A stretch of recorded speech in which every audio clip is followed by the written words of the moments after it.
कोल्हापुरातील काळंबावळी धरणातील गळती रोखण्यासाठी आज तज्ज्ञांच्या समितीकडून धरणाची पाहणी करण्यात आली आहे। काळंबावळी धरणाला मोठ्या प्रमाणात गळती लागल्याची बातमी सर्वप्रथम न्यूज अनकट चॅनलने दिली होती।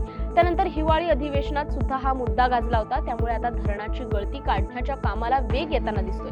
5 तज्ज्ञ अधिकाऱ्यांची या संदर्भात धरण गळती प्रतिबंधक उपाययोजना समिती बनवण्यात आली आहे। या तज्ज्ञ समितीकडून आज धरणाच्या गळतीची पाहणी करण्यात आली आहे। दरम्यान धरणाची गळती काढण्यास जानेवारी महिन्यात सुरुवात होणार असून सिंचनाला कोणताही परिणाम होणार नाही अशा पद्धतीने नियोजन करण्यात येणार असल्याची माहिती तज्ज्ञ समितीच्या अधिकाऱ्यांनी दिली आहे। जे डॅमला धोका वगैरे असा अजिबात नाही की गळती अशा प्रकारचे जे डॅम असतात मेसनरी त्याच्यामध्ये थोडी बहुत प्रमाणामध्ये गळती होते। गळती प्रतिबंधक उपाययोजना आपल्याला करावाच लागतात काही वर्षानंतर। आता ह्या डॅमला जवळपास 40 वर्ष होत आले, 30-40 वर्ष की ज्याचं काम चालू होऊन, त्याच्यामुळं हे करणं हे नॉर्मल आहे। म्हणजे याच्यामध्ये कुठल्या ॲबनॉर्मॅलिटी आहे किंवा त्याच्यामुळं गळतीमुळं धरणाला धोका वगैरे असं काही नाही आहे। गळतीच्या दुरुस्तीसाठी काही कालबाह्य कार्यक्रम ठरवण्यात आले आणि सिंचनावर काही परिणाम वगैरे सिंचनावर कुठल्याही प्रकारचा परिणाम न होता धरणाच्या दुरुस्तीचं काम करायचं अशा प्रकारचं आम्ही नियोजन केलेलं आहे।